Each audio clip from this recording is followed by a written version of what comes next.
It's official, Kia is making the Tasman Ute. But their plan is not just to come out as a new competitor, they actually want the top spot. Put simply, they want to kill the Ford Ranger, for lack of a better phrase. So literally today, Kia made an official announcement that Kia is getting a Ute, and it will land in just 2025, literally 1 year away. I've made a video before talking about the Kia Ute when we heard just a few details, but it was all very hush-hush, and we have to rely on what we've heard in rumors. Now I can reveal that the Tasman has already been tested in Australia, covering tens of thousands of kilometers, and in fact, Australia is its main development market. And since our last video, more information has come out, and Kia has also dropped a few pretty major Easter eggs along the way, and off record, I've spoken to quite a few key people within Kia who are designing and developing the new Kia Ute. And don't worry, I'm gonna share some of this, let's just say, spicy speculation I've learned. Okay, before we get into the major Easter eggs that Kia has literally just dropped and everyone seems to have missed, let's first talk about the best look we've had yet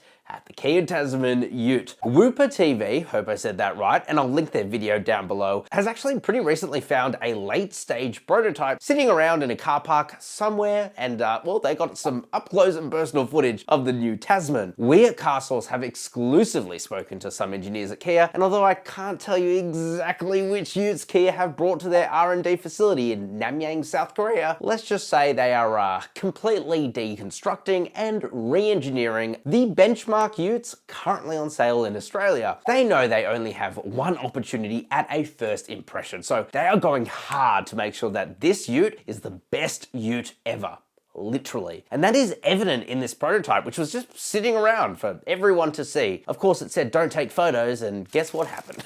People took photos. Let's start with the looks though, which is going to be heavily similar to the Kia EV9. Expect big, boxy, and electric car looking. The side has huge fender flares, which look to be kind of scratchy plastic, which I don't love, but hey, whatever, to each their own. The tub seems to be pretty big, and speaking to Kia, they say they are aiming for Ford Ranger and Toyota HiLux levels of storage, so quite a lot. And clearly, it's no secret that they have taken some inspiration, especially from the Ford Ranger, where integrated side steps have made an appearance. I'm all for copying though, so as long as you copy the good stuff, I'm super happy, and Kia clearly have. Inside the seats, they look to be straight out of a Kia EV9, which I am stoked about. They offer a lot of comfort and USB-C charging within the seats themselves. And then up front, we have video in the center console, and there seems to be heaps of storage, a T-bar shifter, which most Ute owners actually want, and more importantly, a four-wheel drive selector that shows 4A, or 4 automatic, which means the Tasman will have permanent four-wheel drive like the Ford Ranger and the all-new Mitsubishi Triton, which we just reviewed, and I'll link that video down below. The rear seats, they seem to be very utilitarian in design, but there does seem to be plenty of support for the rear seats, which is very important and very easily overlooked in a lot of dual cab Utes. And if you check out the door handles, they look really intense as well. So all this video really gives us the best look at the Tasman Ute yet, but we also have some new information, which has been recently dropped in Kia's launch ad. You see, if you carefully watch the ad, you'll see there's a newspaper article. And although it's very hard to read, with some CIA levels of editing, I've been able to read it, and I'm gonna give you guys some more information that's hidden within there. So here's what it says for those who can't read it. Australia, known for its rugged terrain and vast landscapes, is set to welcome a new wave of 4x4 vehicles that promise to redefine adventure and exploration. First, let's stop there. A new wave of 4x4 vehicles. So that not only means we're going to get a new Ute, but also other off-road cars. That could be anything, which means watch this space. We could have a new Jimny competitor that we know Toyota is working on, and I'll link that video down below, or even Land Cruiser size competition like the Mojave, which the Tasman is actually going to be based on. And then we continue. From cutting edge technology to innovative design, these arrivals are making headlines in the automotive industry. One standout model making its debut is the Tasman. And that is our first major confirmation here, guys. That means that Tasman is actually confirmed finally. But let's continue. A versatile 4x4 engineered to tackle Australia's diverse landscapes. Boasting robust off-road capabilities and a sleek yet durable design, this vehicle is set to capture the hearts of adventure enthusiasts across the country. The Australian automotive market is also gearing up for the introduction of advanced features, such as, in brackets, Feature 1, Feature 2, and Feature 3, providing unparalleled off-road experience. This is really, really interesting, guys, because by saying unparalleled, they want to be the best. Nothing can come close. That is going to be a big ask as an off-roader to beat out stalwarts of that segment like the Ford Ranger, Toyota HiLux, Isuzu D-Max, list goes on. And we can actually guess two of these features that they don't name. The first will be the permanent four-wheel drive, as we've seen in the spy pics. The second will definitely be a locking rear differential, and the third, although unconfirmed, will likely be a bunch of new off-road driving modes to optimize traction off-road. Again, let's continue. Whether it's navigating through challenging terrains or cruising on the open road, these new 4x4 models, plural, are designed to deliver optimal performance and comfort. In addition to performance upgrades, sustainability is taking center stage in the latest 4x4 arrivals. Pause here.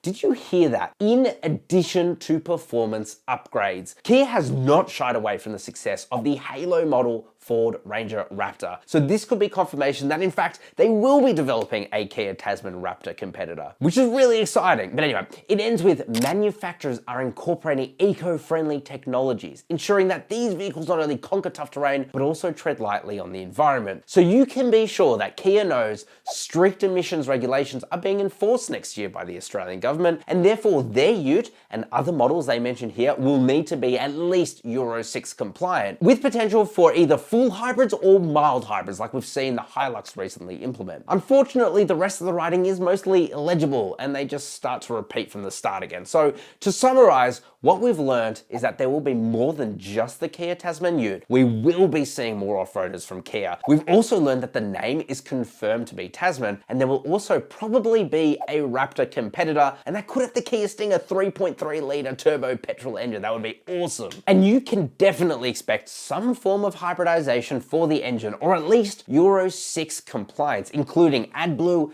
start-stop, and everything else that people seem to strongly dislike. Speaking of, although we don't exactly know what engine there will be, all rumors are pointing to three options depending on which variant that you actually choose. The first is the 2-litre turbo diesel found in the Kia Sportage, but it only outputs 137 kilowatt and 416 newton meters of torque. So yeah, expect that in the entry level. The next though is the 2.2-litre turbo diesel engine that you'd find in a Kia Carnival or Kia Sportage, and that puts out 148 kilowatt of power and 440 newton meters of torque. And that actually aligns very well with the bi-turbo 4-cylinder in the Ford Ranger, and also the D4D 2.8-litre turbo diesel of the HiLux, or really most Utes in the segment. But really, what we can likely expect is the current Kia Mojave 3-litre turbo diesel V6, which has very similar outputs to the Ford Ranger at 184 kilowatt and 565 newton meters of torque. And this engine is most likely because it benchmarks very well against the V6 found in the Ranger V6 variants, but it's also already Euro 6 compliant, and that just means less work and expense for Kia. So that's it. The Kia Ute is officially confirmed, and with very ambitious targets to take 10% of the Australian light commercial vehicle market in 2025, you can be sure they're definitely going to be pulling out all of the stops to try and kill the Ford Ranger, or at least be very hot at its heels. But let me know what you guys think of the Kia Tasman Ute. Do you like its design? Do you think it will be competitive? If you enjoyed the video, of course, please do like, subscribe, and share it with a friend.